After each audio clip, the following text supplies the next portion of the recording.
This first one was sent to CornyDriveThru at gmail.com from Charlie in Memphis, Tennessee. Okay, all right. Okay. What are your thoughts on Cory Maclin and his purchase of Memphis Wrestling? Do you think he officially killed the town, or was it already dead? Thank you for your time, and I will listen to the answer off air. Oh, well, I thought he was going to say,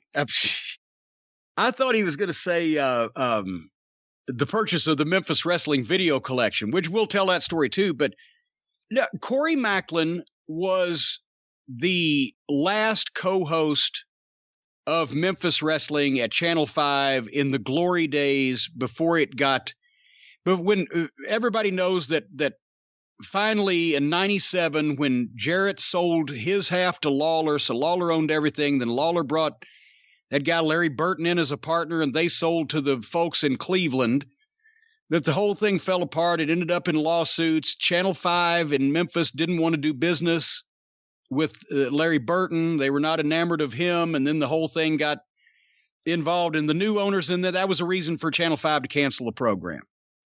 Ending the 20 years, as a matter of fact, 20 years, because it moved from Channel 13 in 1977. Anyway, so Cory had been, because Lance Russell had retired previously, several years previously. He had done the WCW stuff, then he'd come back and done the show for a year or two, and then he'd do it every once in a while when he was in town, but he had moved down to the Panhandle of Florida to be with his family, and Cory Maclin had a local advertising agency, grew up a huge Memphis wrestling fan like everybody else. Everybody in Memphis was a wrestling fan, but Cory he not only took it to new heights, he actually, you could tell by the way he announced like Lance Russell. He patterned because he wasn't an on-air personality. He had an advertising agency, but he'd never been on television until he did the wrestling, but he patterned himself after Lance. That was, in his mind, who a wrestling announcer was. And he did the program with Dave Brown in the last couple years that Memphis Wrestling was around. Well, then when it was revived, when Randy Hales got Power Pro Wrestling started on Channel 5, he brought Cory in along with Dave to do the show. Cory did a lot of the advertising. Cory was getting more involved with promoting, and he'd try to track down spot shows or get, casino deals or whatever. And then when Randy's Power Pro went away, he formed, and I can't give the entire chronology, but Cory finally formed his own Memphis Championship Wrestling. And I think Cory was going to be the one to promote the Lawler and Hogan match at the Pyramid, wasn't he? Until Vince found out that was going to happen, and then all of a sudden it wasn't Lawler and Hogan anymore. But he was Cory was doing the television program and then I think Channel 30 by that point was one of the local stations, was where it was on. And, he was trying to keep local wrestling alive and on television. And since he had an advertising agency, he could sell ads, try to make some money at it. And Memphis was probably the only place where a program like that could still work because of the tradition. And if I'm remembering correctly, they were still doing like a 2 or 3 or 4 local rating for showing tapes of the glory years and occasionally having new matches in the studio. So, Memphis was the place to get that done. And he would still be doing it if he hadn't, got killed in that car accident. How long's it been now? God, more than 10 years, maybe. But the purchase of the Memphis Wrestling Library, everybody knows that the lineage and the ownership of the Memphis Wrestling Tape Library, which that's a little gloriously put, there was no Memphis Wrestling Tape Library. A bunch of people saved a bunch of different shit. Some of it was in Jarrett's office, some of it's Lawler's house, some of it I've got on VHS.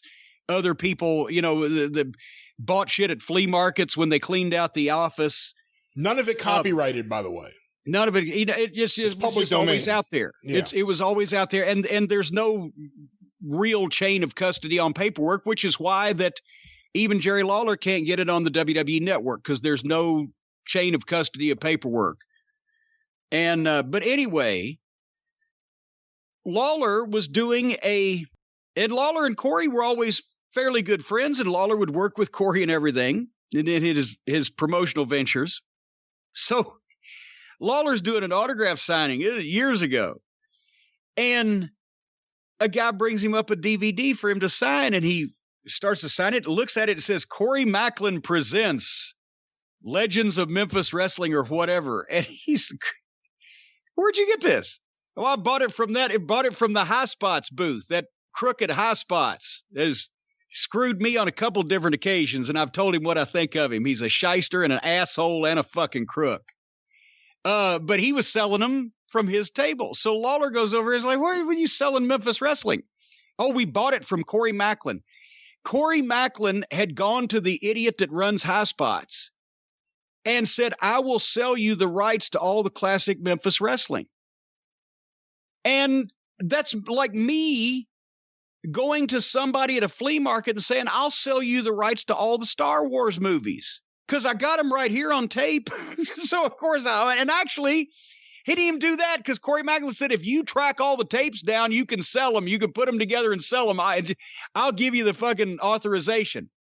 And the crooked High Spots, I heard that he knew there was something wrong with it, but he said, fuck it. He figured if he put Cory Maclin Presents on the cover, then they'd sue Cory Maclin instead of him, which is what happened because Lawler sued Cory Maclin. Because Corey got like $1,000 a piece for 20 volumes of this bootleg 14th generation ripoffs of VHS to whatever they cobbled together to put on these videos, whatever, anything from first generation to fifth or 10th, and whatever they could find on YouTube, and they put them together and they paid Corey $1,000, so 20 grand. So Lawler actually filed a lawsuit against Corey because he's like, what the fuck? I may not really own this shit, but you definitely don't. Right? And Lawler, honestly, is the closest person in the world existing right now. Probably comes close to fucking having a claim on it. But that's even not provable in a court of law. So, and then the lawsuit was still going on when Corey, had the car wreck and got killed. So that never went anywhere. But yeah, Cory Maclin Presents. He said, like me selling Star Wars. I always liked Corey. I got along with Corey. He's a fun guy, but it was just, it's wrestling. Bob Barnett told me a story years ago that somewhere, it may have even been Mike Lano's Sam Mushnick roast, he ran into Pedro Martinez. Not Ron Martinez, but Pedro himself. And Pedro was trying to sell him the master tapes of WWF TV tapings in Canada in the 80s. And Bob said, I'd love to buy him. Do you have the rights to them? He goes, sure, I got all the tapes. He goes, no, do you have the rights to these tapes? And that's why Bob didn't buy them, because basically he'd just be buying master tapes he couldn't do anything with. Pedro had none of the rights to any of that stuff. He just had tapes. Well, on that note, let's get another Memphis question. You know what? I'll tell you what. If you produce content,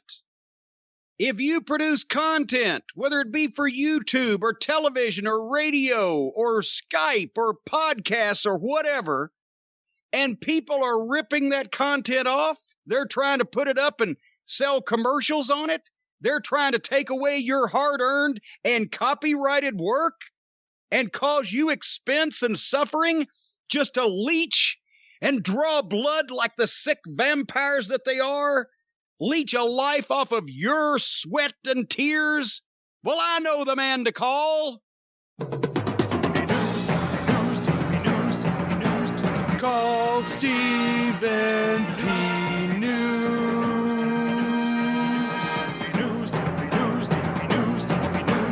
If you need to sue.